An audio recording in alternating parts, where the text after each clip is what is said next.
Hi, I'm James Schillinglaw, and I'm here at Virtuoso Travel Week, as I am every year. It's an amazing event, amazing show, and I'm here with a gentleman that really every year I get a chance to interview, and sometimes at Symposium, which is we did in Dubai as well.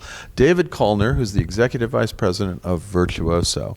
And we're going to talk to David about, David gives some great presentations about the state of the network, the state of travel, what it's like to be a travel advisor, people happy doing it. We had to pick a few good topics, and we're going to sort of drill it down to just those topics because he gave an amazing presentation that had a lot more. But we're going to find out about what's going on with travel, especially luxury travel, what's going on with Virtuoso on Insider Travel Report. David, first of all, great to see you as always. Right? Thanks, James. It's fun to be here. Thanks for being a part of it. We've done this a few times. A couple, yes. Yeah. And it's great to catch up here, and thank you for taking the time to do that. I know you got a busy day and a busy thing. It's my pleasure. Thank you for being here, and you're a part of making this event so amazing too. So thank you for being here. I always enjoy being here, and I've been here for I don't want to tell you how many years. As many as you've been, and that's been a long time plus. Okay. Got it. It's good. All right. So we're talking about travel trends here, right? Yes, you want to dig into the latest, what we're really announcing here at Virtuoso Travel Week, which is an incredible first half of 2024. We passed a really cool milestone this year, James, which you may remember from the opening session, which is we have more than doubled the sales for the network from 2019. That's amazing. Yeah, I mean, that was the benchmark 2019 year. Right? I mean, as we said, if you think about 2019, we thought it was the golden age of travel.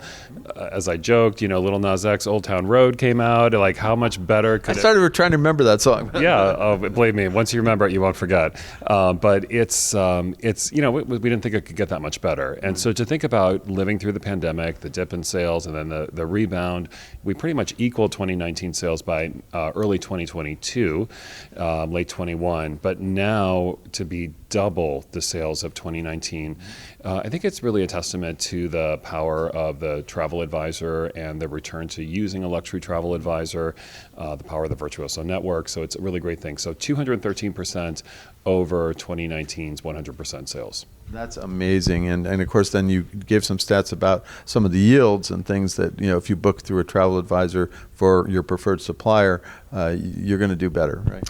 Yeah, I think another thing we looked at was this idea of how are we doing compared to the rest of the industry. So a lot of people say, your sales increases just because, rising tide lifts all boats. So we did actually mash up our sales with Tourism Economics, which is a subdivision of Oxford Economics based in the UK, and they look at the whole industry, corporate, leisure, everything. So we drilled down for their leisure sales rebound from 2019. The industry average is at 136% for the first half of 2024 compared to 2019. So, we're still like double over the industry in the leisure space of what Virtuoso Network is performing at, which is really a testament to what Virtuoso advisors do. No, it was an amazing stat and really cool.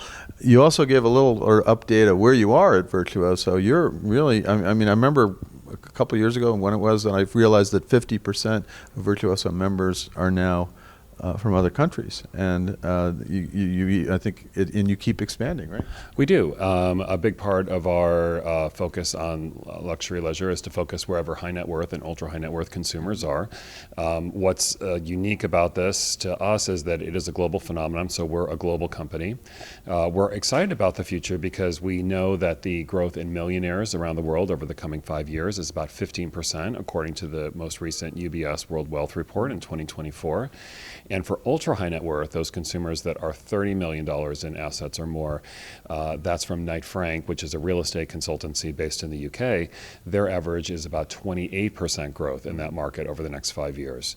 So first of all, the opportunity is global, so we continue to add more advisors around the world and balance that with our very strong United States. You need advisors, right? This is a growth profession now. Right? Yeah, but what a great message to people that are looking to join the industry. If you want to work in a growing industry, this is the place to be. A few years back, hard to say that, even though we knew there was great opportunities, but it's now people realize how great it is to be a travel advisor. Of course, and so excited. Of course, also see further generations joining as travel advisors. We have a lot of Gen Z advisors here this year, also second generation family businesses where their Gen Z advisors are joining and even running the companies now. So it's just been a really great year and very hopeful for the future. Absolutely, and it was all a great message. I have to go back. Are we seeing any kind of flattening out here as we head into 24? It's not like sales aren't growing, but not at that level anymore. Are we going back? We always say, "What's the new normal?" Yeah. Can you tell us what's going on right now? Yeah. Well, year over year for the first half, we're up about 15%, just a little bit under 15% sales. So that's a little bit lower than the increases we've had in previous years, but still, I mean, if you work at a company that's growing 15% year over year, that is still breakneck growth for most companies to be expanding at that rate. And we also see a little bit of a flattening on pricing for hotels. So we track the average daily rate pretty closely across the network for Virtuoso preferred properties. And that's about 1 to 2% growth year over year, but that's a worldwide number. So results may vary. Some areas are still increasing pricing. Some may experience a little bit of decrease in pricing, but still holding and leveling out. And you were also looking at different segments like cruises and other things, and they were all up and things going. I mean, and also destinations, right? Yeah, as we reported in Symposium, a key category we're looking at are those big trips, $50,000 and higher, whether they're the bucket list trips that's in FIT or cruises or safaris. Those are all up like 76 to 150% year over year. And also people are really seeming to plan further in advance. We've seen an increase of about 8% in the total number of days that people plan in advance. And also that they're booking more trips 1 to 2 years out. I think the key exception to all this is some of the generational data we look at, and I know you're a Gen Xer like me, right? No, actually, I'm a little above. I hit the end of the baby boomers. Okay, well then I'll say two things about us. For us poor Gen Xers, who cares about the Gen Xers? Normally generationally forgotten, but we actually very markedly plan quite a bit less in advance, like more than a month on average less in advance than all the other generations. And I think this is a function of the squeeze generation that a lot of Gen Xers are in. So really we're encouraging advisors, if you have Gen X clients, please call them because they probably forgot because they're just so busy and they would probably really appreciate it. And also for boomers and matures, silent generation and beyond, we see a lot of intent to travel. It's 15% higher for millennials to travel compared to other generations. But the reality in the Virtuoso network is that boomers and the mature, silent generation generates twice as much in terms of dollar volume. I saw that stat and I was like, yeah, right, we're still doing it. Totally. Totally. And then I do agree. I mean, we've both been around for a lot of the speakers you've had and everybody. It was either a baby boomer one, or then we moved quickly to Gen Y or Gen Z, and Xers are X'd out, right? I know we're always forgotten, James. It's not good. It's very sad, but hopefully now you're going to be okay because you're now in control. Okay, I mean we're going away. I don't know. Well, this is another thing too, is that I think for advisors who have a boomer clientele or matures or olders, those clients are traveling later and later in life. They're living longer, healthier lives, which is amazing. They want to travel. One of the advisors we featured is Nancy Strong, who founded Strong Travel Services here. Who she's already an international celebrity because of her. She's a Taylor Swift fan.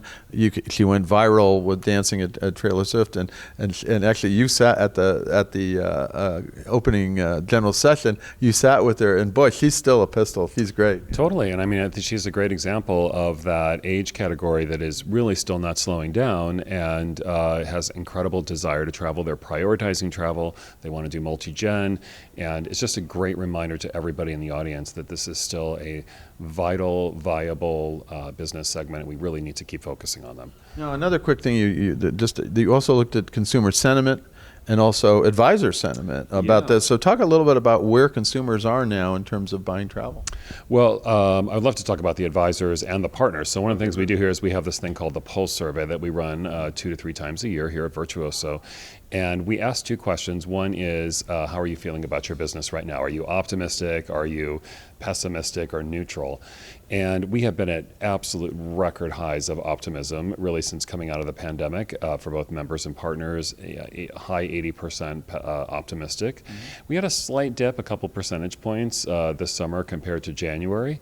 So we're closely monitoring that. And mostly it's just people moving on the member side to being a little more neutral about the future. And some of our partners around the world are actually a little more pessimistic. So they're up to like maybe 5% pessimistic, which is still a very tiny number, but maybe an indicator of just a little bit of a cooling of overall global sentiment. Well, if you remember the stats years ago, it was pretty. So there was more negativity, Yeah, it and was like pretty dark at some points for all of us. I don't think we need to go back to that, but yeah. So I mean, it's still amazing record highs of optimism about the industry, and of course there should be, as things we've talked about with the growth in the category. Well, speaking of optimism, I know you wanted to talk a little bit about Maui. Yeah. And how that's come back, because you've done some studies of travel to Maui. But talk a little about where we are with Maui right now. Yeah, thanks for asking. And I've been lucky enough to spend some time in Maui earlier this year, as well as meeting with the Hawaii Visitor and Convention Bureau in Honolulu. And of course, we work closely with them at the Virtuoso Network. We have seen a return to travel to almost historical norms actually across almost all the islands by this point, by this summer.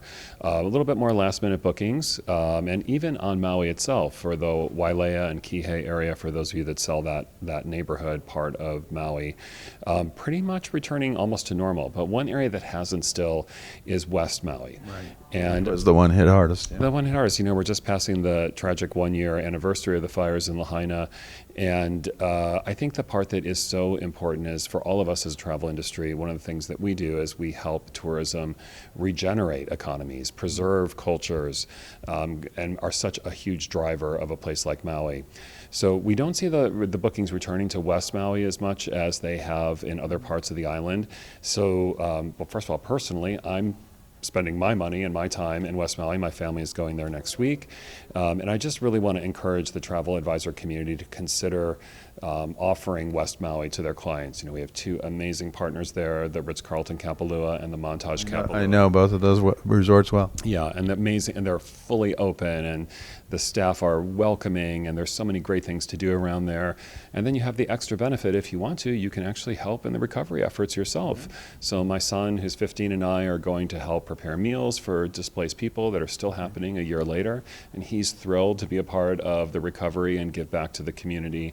I think the idea behind Hawaii Tourism's program of Malama, of giving back to the community and leaving a place better than when you found it, is just an amazing principle, and something hoping that people around the world are going to get on board in supporting Maui's recovery. Well, and obviously, given the news cycles that we live in, something that happened a year ago, people quickly forget, but it's not over yet, and you still have to support the people in Maui and go and travel there, which, actually you could travel there almost immediately after the fires, but not to Lahaina.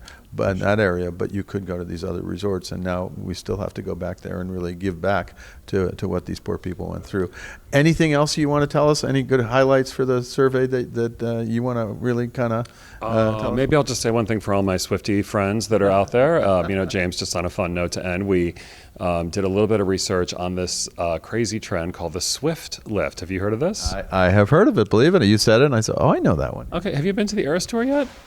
I have not. The closest I got to the Eras Tour was I was in Vienna. Sadly, when they canceled all the, I wasn't scared, but I was surrounded by Swifties in the airport. Okay, that's kind of a vibe. So one of the things we were noticing is that there is a huge increase in the ADR during Taylor. We looked at the data for selected cities in the United States. Over 40% increase in the ADR and about 150% increase in the total booking volume that happens over Swiftie concerts. Now, I do want to give a lot of credit to Taylor Swift, of course, for such an amazing phenomenon. She has a little bit of talent that she probably is helping. Yeah, a little bit. But this is also an indicator of how events around the world are big tourism drivers, and a great way to work with your clients to plan a bigger trip. A lot of Americans found that they could get tickets in Europe cheaper, and they plan trips to Europe around the tour. But this applies for really anything your clients have a passion point around. So we're just really encouraging advisors to think about events as another way of organizing travel for your clients. Absolutely, and the Taylor Swift phenomena, I know, has been recognized as something really boosting.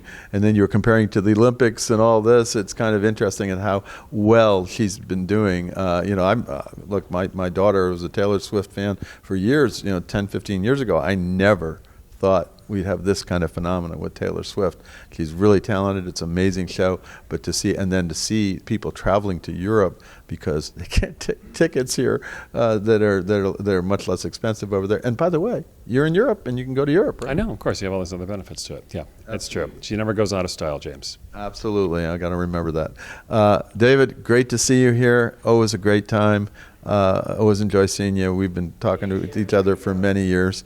And again, thank you for inviting me here to be with you. And we look forward to coming back again next year. Sounds great. We look forward to seeing you then too, James. Cheers. I'm James Shillinglaw, and this is Insider Travel Report.